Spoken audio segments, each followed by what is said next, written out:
Wee. This is a great opening. Okay. We are live. Oh, we're live now. We are live. Okay, well, welcome to CNA. Me and Ken are down here in the cave. Justin can unfortunately not be with us. Yeah, he is traveling. He's jet setting across the country. Yeah. Living his best life. We wish him the best. Yeah. Be safe, brother.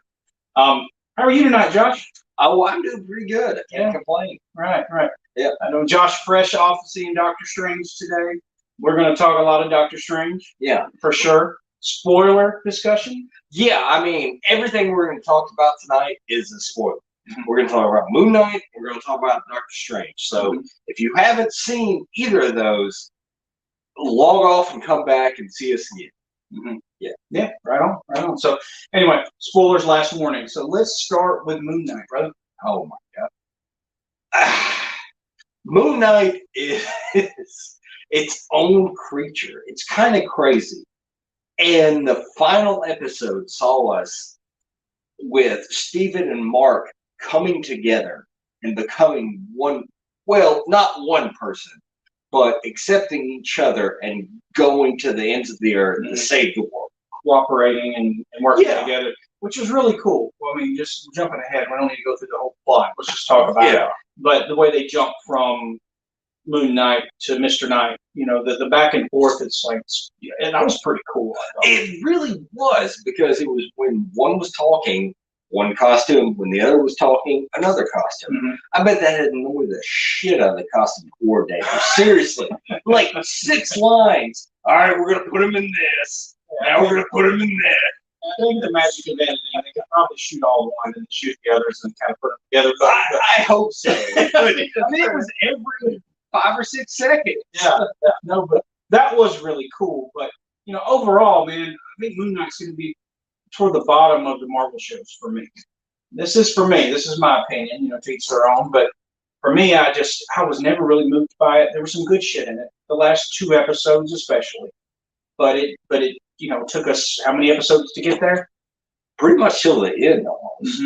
And in the end, it's like, I don't know, man. It's like in one moment I was kind of just sitting there scratching my head like, is this like I'm watching Power Ranger episode or something, man? There's giant kaiju monsters fighting in the pyramids. And yeah, that was the thing that kind of killed me, is because the idea was the Egyptian gods were empowered by avatars. That was who their power flowed through. But then suddenly they're just throwing hands on, you know, between the Great Pyramid of Giza and everything like that. Like, why do you need an avatar if you can do that already? And where the hell are the rest of the gods? I know their avatars were incapacitated, but Mark was dead and Khonshu was still around. I'm just saying, man, there's a lot of things took me out of it. Yeah, that was one. And, you know, we saw his wife take up the avatar of Tamaret and, you know, make a deal with her that as soon as she was done, she'd be released. And I think that references, we saw Stephen make the same deal with Khonshu on that boulder as, you know, Mr. Knight looking all fierce and shit. You know, as soon as we do what you want, let us go. And I think that was a big changing point in that episode, because it was him taking control and, you know, owning, I'm Moon Knight. This is what it is. And then it all fucking fell apart pretty quickly. You see what the girl's avatar superhero costume, what they're calling her, and this was official, I think. They're calling her the Scarlet Scarab. No, I have not seen that. That's what you're gonna call her? She's got wings, and I mean, there was nothing scarlet about her. There's a real name, a real weird name for that character. We could have done better than that. But I don't know. I thought that was a bit of a step out. So we're just gonna throw powers around. That's what I said. This is why it became very Power Ranger for me. You know, it's like, you know, you'd be red T-Rex, you'd be blue Triceratops. I don't know if I'm getting those colors right. I'm not a Power Rangers guy, but I don't know, man. It was not my favorite Marvel show. I'm glad it exists. It was cool, and I did enjoy watching the episodes, but it's gonna be near the bottom for me, man. Yeah, and I understand that, but we also get what I think was very interesting is the final fight. We didn't see it. Period. Full stop. We saw Mark come back into consciousness, and everyone's fucking dead. Just period. And we've seen that before, and that's what we see in the after trailer for Moon Knight. Right. Is that Harrow is in the insane asylum that Mark was in, and he's abducted. And Khonshu's in the back of the limousine. Who do we see in the front seat? Is it Jake Lockley? Is that it? That's another persona of the Moon Knight. So, I mean, I know that was coming. We saw the sarcophagus shaking, and there was somebody trying to get out. There was the couple of times where he blacked out, and Mark and Steven both look at each other like, "Did you do this? No, I didn't do this." Yeah. So I think we kind of knew it was coming, but I don't know, man. Kind of ho hum for me, bro. Yeah, it kind of ended on an even note. I'm hoping they're going to do more with it. It's so disconnected from the Marvel Universe. This doesn't even feel like it goes in the Marvel Universe. Yeah, I can see that. But, I think that we're restarting a new era of Marvel. We finished Avengers Endgame. So individual, though. It's different. It feels different to me. And maybe it's part of me wanting to hold on to what we've had in the past, because we built 10 years to an epic finale movie, and it just doesn't feel like that's happening here. I think what we're going to see is a very distinctive split in Marvel. Is you're going to have the supernatural side, you're going to have the young side, and you're going to have the main side. And by young side, I mean young Avengers, because they've been setting that up. And the supernatural side, they've been setting that up. And we're also still going to have the main team. I think there's going to be these standalone movies that we see and who go out into these properties. Yeah. We'll know soon enough. I mean, we know Kevin Feige's in a retreat now, and they're planning the next 10 years of Marvel. So, and the things that happened in our next, to segue to our next talk, the things that happened in Doctor Strange clearly set up some really cool shit too. Yes. So, any parting thoughts on Moon Knight? I'm kind of done talking about it. So. I enjoyed it. I think Marvel does a really good job of dealing with mental health issues, honestly, and I'm happy with it.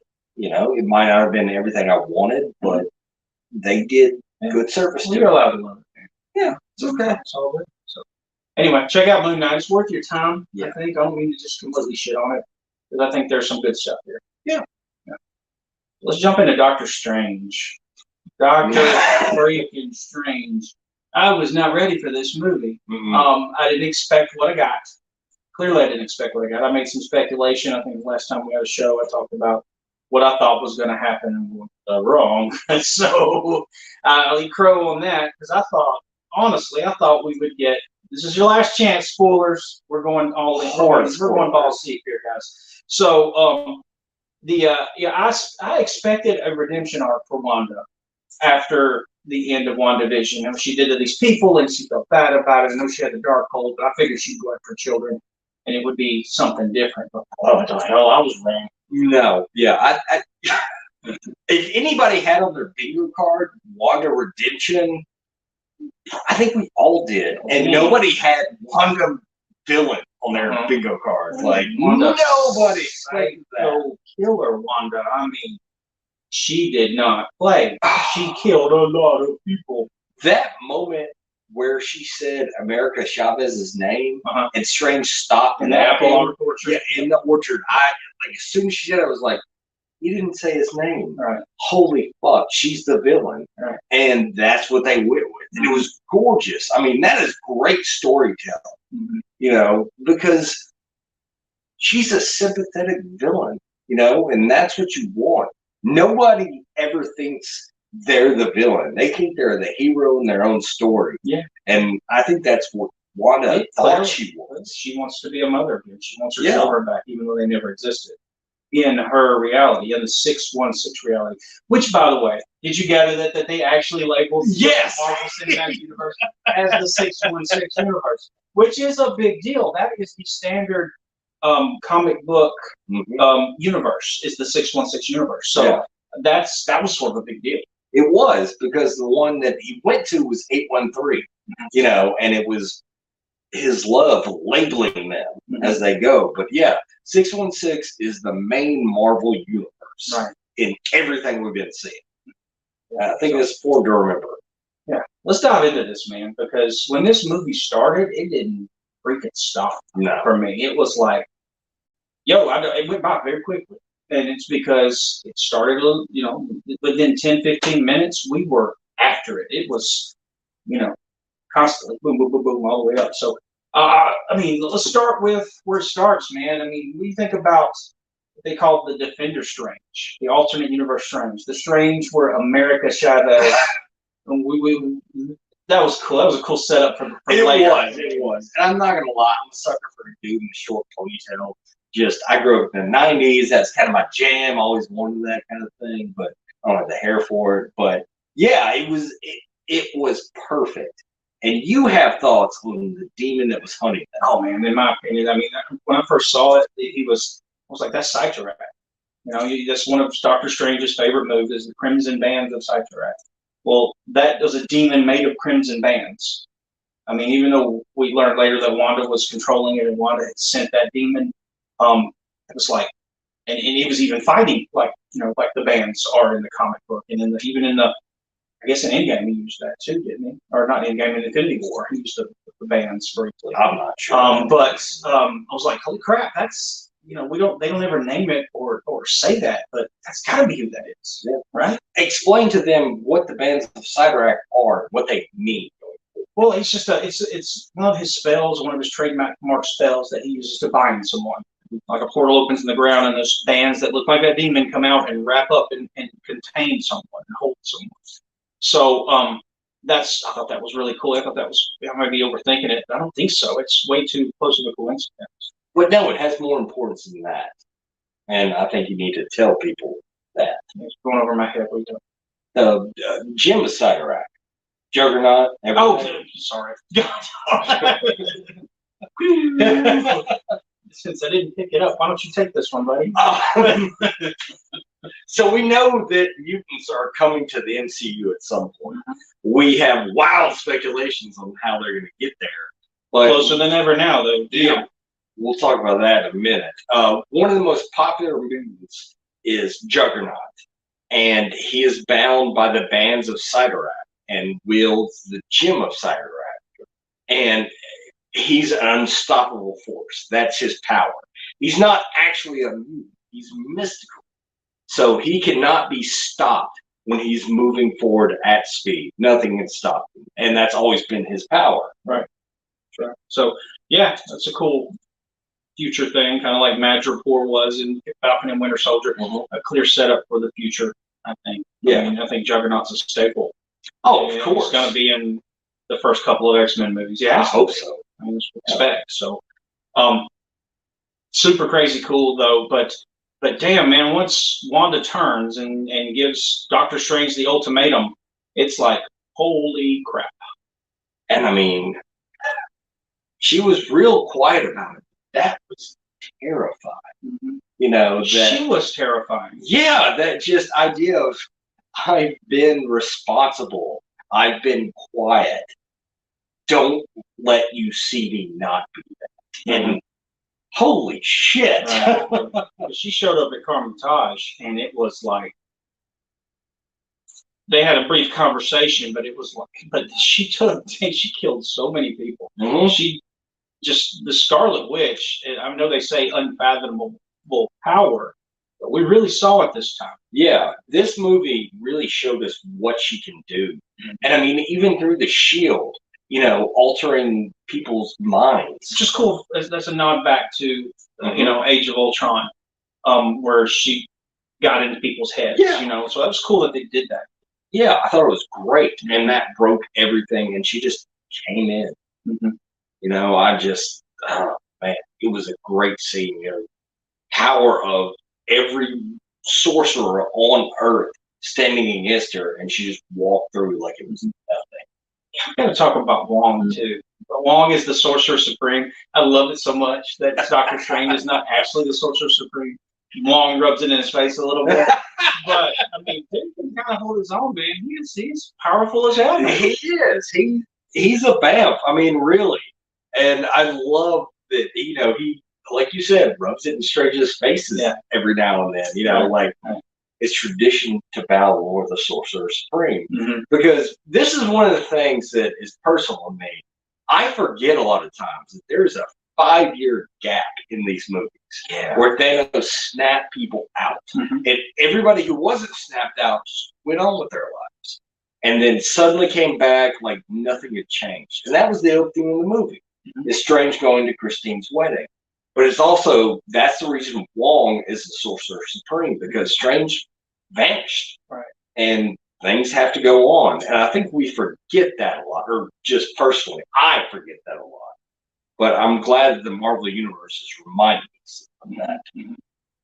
Gosh, there's so much to go over. I know we're going to skip over so much, but I mean, the horror aspects of this, I made a statement like this movie was very Sam Raimi, and it's because it was touched with horror. I mean, that's his roots, man. It's RBO Darkness, and I mean so a lot of creepy, even some jump scares. Yeah, we did have several of those. Right. And we also had the most important Sam Raimi moment in the entire movie, which is when we talk about it, which is Bruce Campbell. Bruce Campbell. We knew it was going to happen, and that's for you and me. And we're a deep cut, but it's a Sam Raimi thing, Yeah. He was in all his Spider-Man movies. He's been in all his movies, right? And it was nice, What a big deal. A little cheesy, but whatever. No, what are you going to do? It was great. I don't care. It was awesome. But I mean, oh man, there's too much to go over, and I want to jump to. If you don't care, is there anything you want to cover? I want to jump right to the Illuminati. Okay, yeah, no, that's where we're headed. Because I mean, I was wiggling in my seat. I was like, I wanted to jump up and scream, and especially with, and I'm not even gonna say spoilers anymore. When they revealed John fucking Krasinski as Mr. Fantastic, man, I was like, I felt like that was for me. That was specifically for all of us. It's mine. Don't take it. No, but I mean, that was such a moment. I mean, I wanted to Kevin Smith and just kind of, oh my God, because I mean, we wanted that so bad. We've all wanted it. Yeah, the internet has been clamoring for him and Emily Blunt to be the parents of the Fantastic Four, and they were like, all right, we can't do that. We need him younger, but here, this is what you get. And he had the beard too. That was the thing. That was the Illuminati. Right, Mr. Fantastic. Great. Not to overshadow Professor X at all. I mean, I don't want to, but it felt that way. Yeah, because I was so happy. I was so happy about it when he appeared the way he appeared. I was, oh my God, this isn't real. This isn't real. So anyway, that is fan casting at its finest. Come to life. Marvel is listening, folks. Yeah, and it's also something I do want to touch on as well is Anson Mount getting back in the Black Bolt costume. That was redemption if there ever was any. Oh my God, yes. Because that freaking Inhuman show blowed ass, but I love Anson Mount. I mean, he's an amazing actor. Yes. I mean, Yellow Wheels will always probably be in my top 5 shows of all time, forever. But to see him back in the Black Bolt costume, he looked amazing. Oh yeah, I mean, just incredible. Right. I mean, all of them, the whole Illuminati.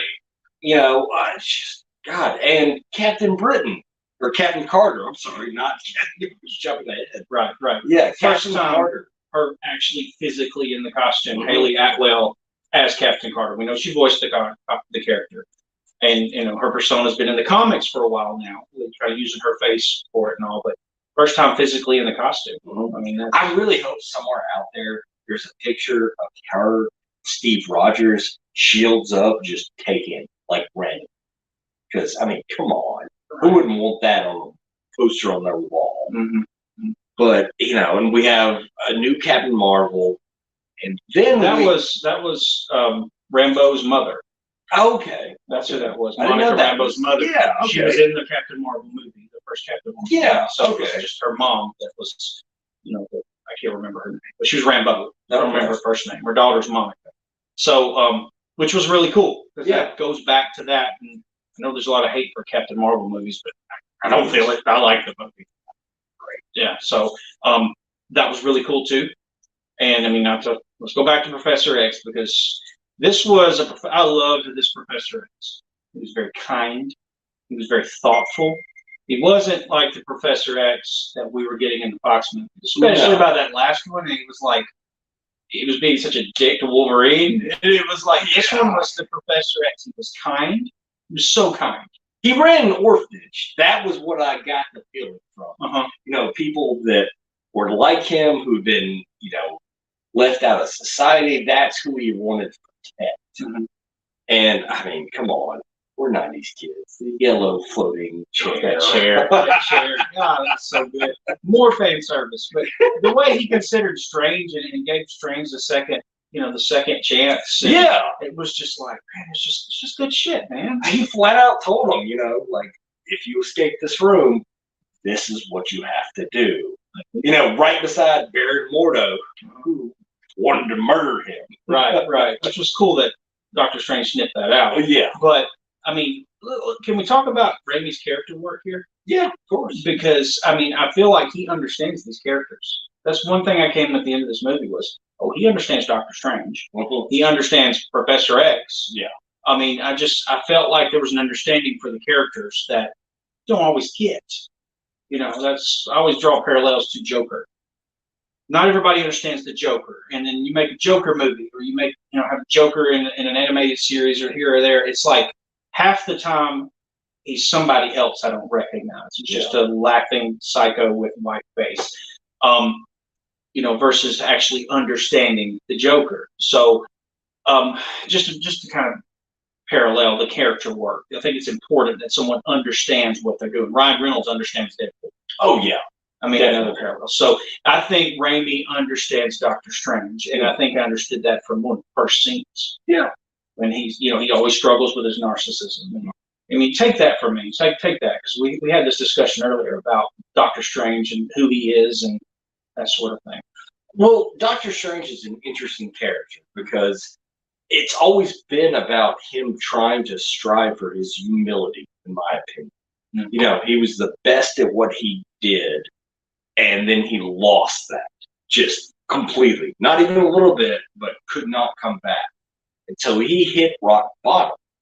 And what he discovered is he could apply those same skills to something else. You know, the magic he learned, everything like that. But that personality trait, that narcissism, is always there. Yeah, never goes away. Yeah, and he struggles with it. He's forced into this humility, this, to understand. Like, no, please. No. I was just asking. But no, but that's his burden, is his narcissism, honestly. And I think this movie was a really good way of showing him trying to overcome it, because I don't think he's overcome it. It's just always going to be there. Right. But what he did for America, was something that no other Strange in the multiverse did for her. Right. He chose not to try and take her powers. He chose to try and save her. And that's important. Right. It's in the same way that America is a singularity in the multiverse. Right. I think this Strange is a singularity as well. Right. As Captain America said, one life should be enough. Mm-hmm. I mean, just got it. Okay. For me, also something that stood out was the music. Danny Elfman. I mean, I feel like his laptop or whatever he does to compose this music was bursting into fucking flames, because I noticed the music throughout this movie, clearly. I am not a music guy. The second I heard the first Strange, I was like, it's Danny Elfman. Oh, it's Sam Raimi. Yeah, that's them. Right. And that was it. I was in. Yeah, I think he deserves to be noticed, because it didn't take me out. I felt it. I felt it in my chest. And the good gosh, man, this movie was crazy. It was crazy. So, we went over the Illuminati. I mean, there was, oh gosh, you want to talk about anything you hated, you didn't like? I mean, we can talk about, a few of the tropes that kind of came in. It's Sam Raimi, a 90s director. That's where he came up for. And yeah, there were things, honestly. Just a little of the silly kind of stuff. We talked about the music scene. Yeah. And I think it's something we should touch on, because it was a really big scene in the movie. just kind of didn't stop. Yeah, where as the internet refers to, Sinister Strange is fighting against Doctor Strange, and he pulls the music notes off the music and throws them at him, and they come back and forth with each other. And I think it's one of those ideas that sounds really, really good, but doesn't work. Like Doctor Strange's version was all harmonious and in time. Sinister Strange's was discordant and didn't make any sense, and they kept going back and forth. Right. Yeah. That's really when it kept going, and I'm like, I watched you turn water into wine earlier, which we did at the party, remember? But we can't get away from the musical notes. I mean, turn the piano into a golem or something, do something else. But it's fine. It's fine. People make creative choices, and it was still neat. Yeah. It just went on too long. It just kind of kept happening. It did. I told Ken earlier, I think it's one of those ideas that looks really good on paper. Like you have a musical battle, but then in action, maybe we shouldn't have done that. And they just stuck. Absolutely.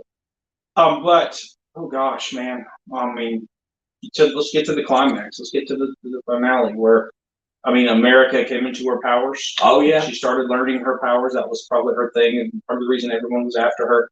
And you said something really profound that I want you to do, because I'm going to share this first, and then I want you to take it. Okay.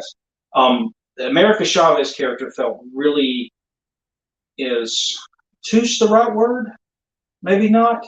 Just kind of like she wasn't fleshed out. I don't feel like she was real. And you used the perfect word for it. She was a MacGuffin in this movie. Yes. She was the prop. She didn't have a character. She's what everyone around her wanted. And so there was no time to develop her character. And I hope they come back with more for her. Yes. You know, the only moment of character development we got was that flashback to her mom's when she sent him through a portal. Right. And we never got anything else about that. Yeah.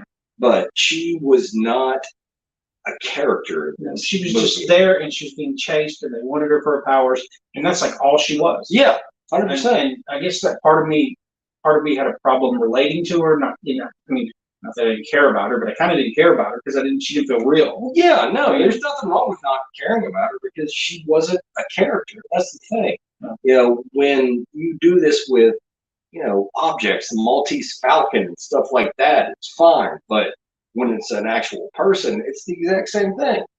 And she wasn't a character. Well, nicely done. I think you put your finger on it completely. I was struggling with how to articulate how I felt about it, but because America Chavez in the comic books is a badass. She's like a miniature Hulk. She's like, I think she can fly. She's tough like Rogue, punch holes through bricks and shit. And I think we saw that toward the end of the movie. She started coming into her powers. Yeah.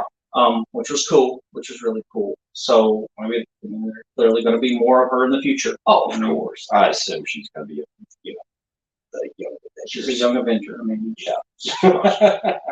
I mean, instead of an Endgame, we're all coming toward a Young Avengers, clearly. So, which kind of breaks my heart as well, because we're gonna. I think it'll be good. Yeah, it will, because it's Marvel and Disney, and they make excellent shit. I know it'll be good, but I'm still gonna miss my Captain America. I understand that. The old guard. I'm gonna miss the old guard. I will say one of the things I thought about. This is a random aside. When Strange was fighting Mordo in the Illuminati room, like going hand to hand with him, I wish there had been a moment where Mordo said something like, "Where'd you learn to fight?" And Strange just stood up and said, "I'm friends with Steve Rogers. Why wouldn't I know how to fight?" That'd be cool. Because he was a surgeon. He didn't know anything about hand-to-hand combat. Right. Like that. The entire he did parkour and got up on the top. I was just like, a throwaway line, because I assume anybody in the Avengers knows how to go hand to hand.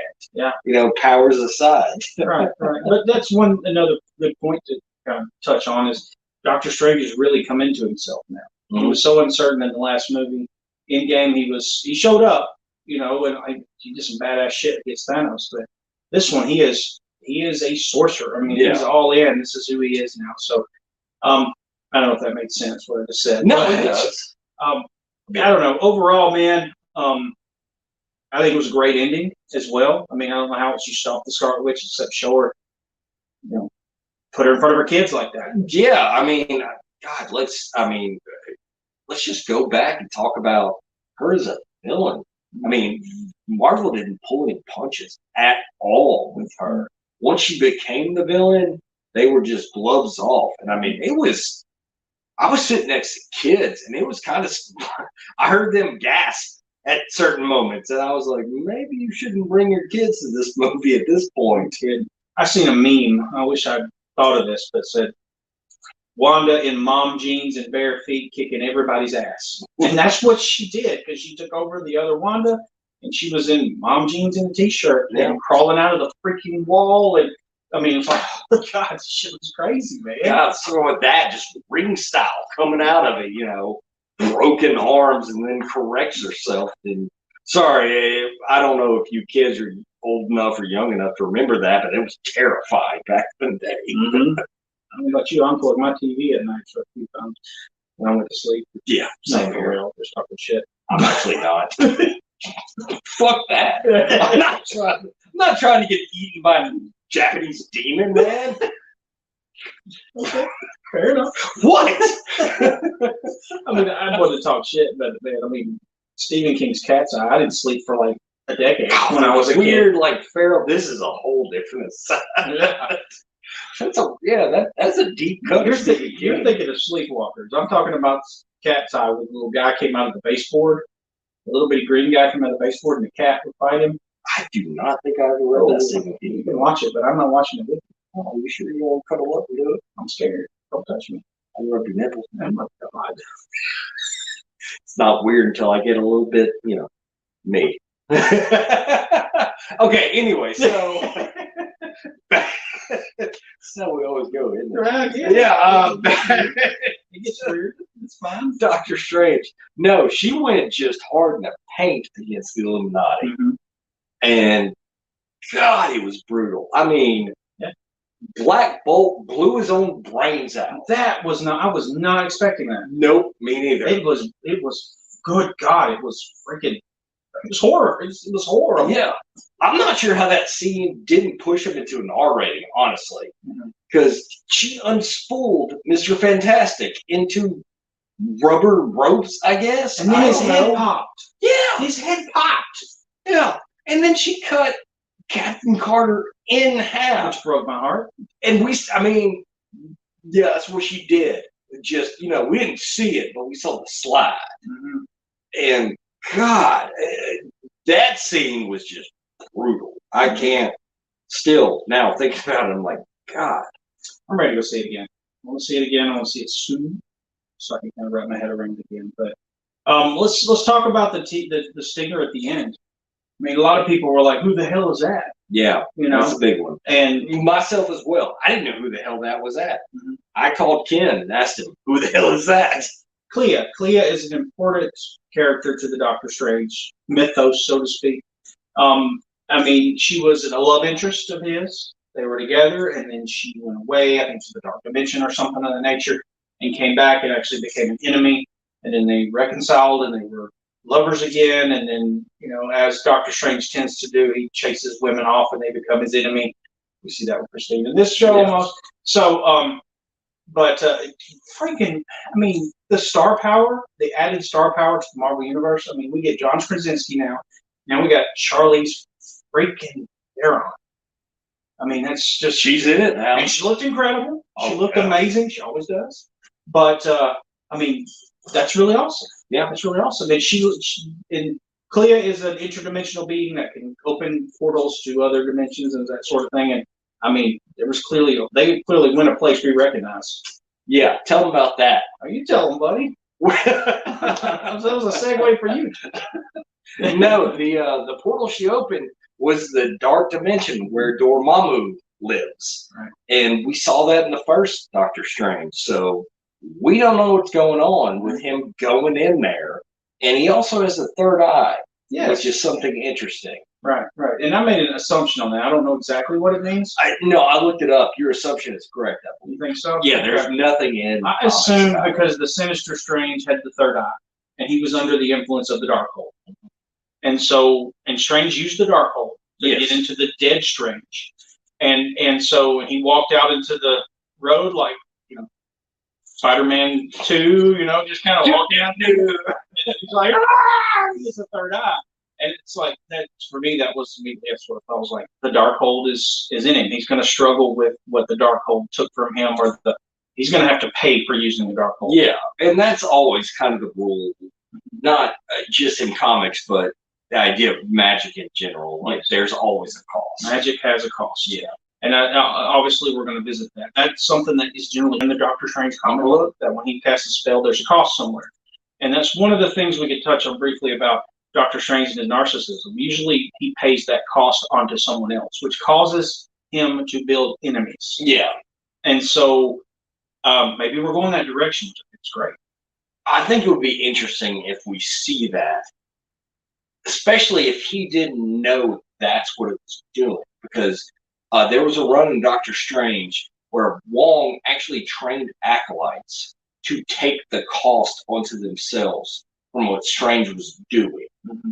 And so he could operate freely, whereas the acolytes took the burden on themselves. Mm-hmm. And I'd be interested if we saw that. And it eventually became a redemption arc for Strange, that he stopped doing that because he understood what it was, you know, costing other people. Is that the Jason Aaron run? I think so, yeah. Which is a great run. If you want to, you know, dive into Doctor Strange comics now that you've seen the movie, seek out Jason Aaron's books. He's the writer for these. I think Chris Bacalo did some of the artwork, but that's really cool because the cost gets too great, and he actually was paying the cost of some demon in the basement, and the demon rose up, and he actually, all the music, all the magic in the world stopped, and he had to collect all these small magical trinkets so that he had some magic. He just kind of went on a quest to anything that had magic left. So great run of Doctor Strange. If you're looking for a comic book, that's highly recommended. So it was really good because there's that magic bar interdimensional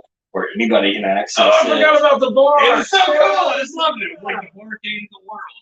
Right. You like walk in and like Brother Voodoo was there. Yes. All the other magical characters. I forgot about the bar. Yeah, it was so cool. It really was. So yeah, cool run to check out. It's Doctor Strange. So any parting thoughts on the movie, man? I mean, God, we could still talk about so much stuff.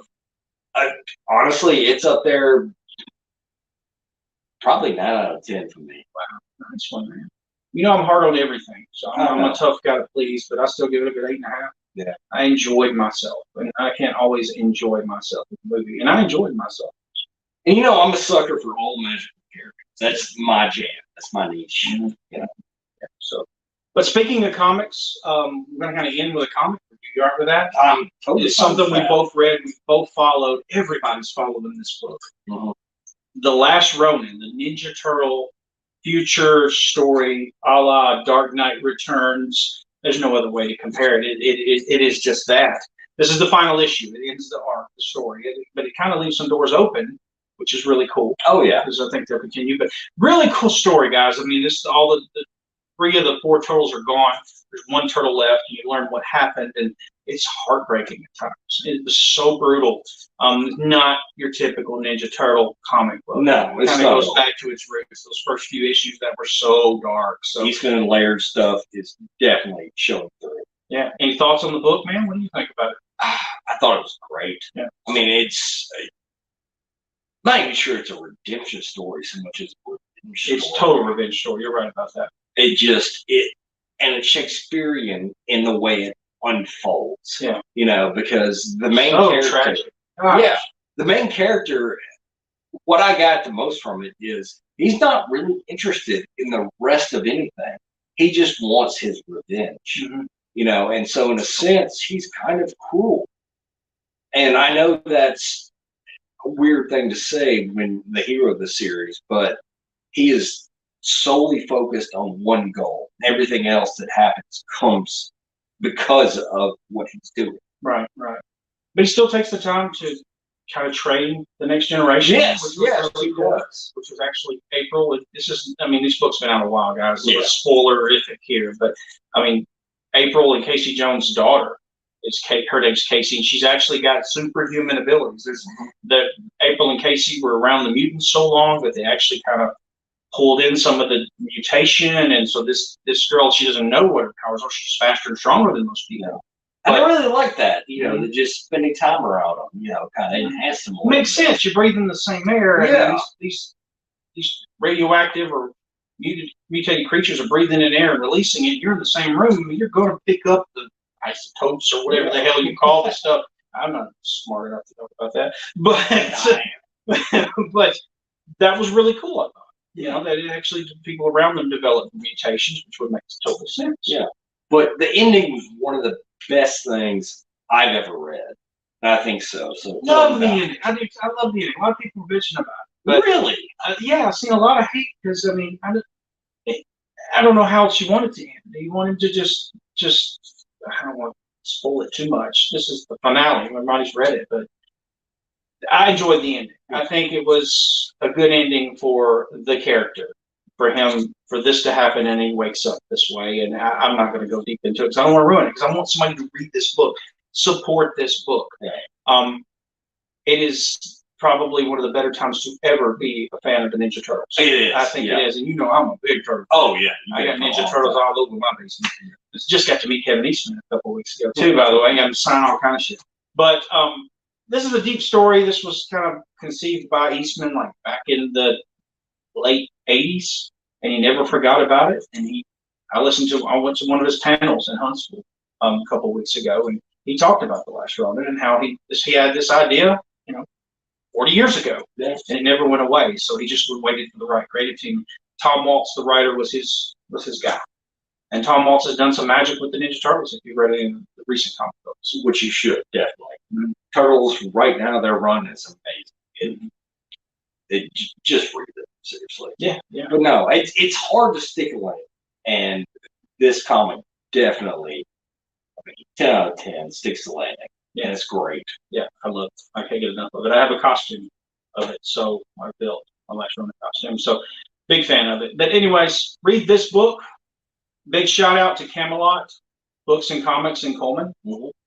They actually provided me with this issue. We actually went up and did some work for them and dressed in costumes and stood on the corner, Jonathan Spain and I, and dressed in costume and kind of brought people in to Free Comic Book Day. But support your local comic guy, man. I mean, it's a dying breed of store that they hardly exist, but the nicest guy you'll ever meet is the guy who runs the store in Camelot in Coleman. Yeah, I mean, so we're here representing CNA. That's what Ken and Jonathan were doing up there. Just, local comic stores, check them out. They're fun. That's how we grew up. Buy some comic books, guys. Seriously. I know everything's digital. You can buy it digital. It's cheap. It's crap. I mean, but go buy a physical copy of the comic book. It still smells magical. I mean, I do love the smell. Yeah, there's something about the smell of a new book, a new comic, a new ink and paper. Yeah, I know. It's so weird. Gosh, man, if you know, you know. Like Stan Lee says, I don't think printed comics will ever go away because it's like, it never gets old. Well, the way he said it was, it's like holding a pair of boots. It never gets old.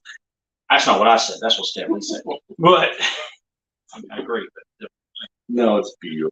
Well, anyway, we're going to sign out. As we always say at the end of every show, it's a great time to be a nerd. Appreciate y'all. Everyone stay safe. Happy Mother's Day to all you mothers. Indeed.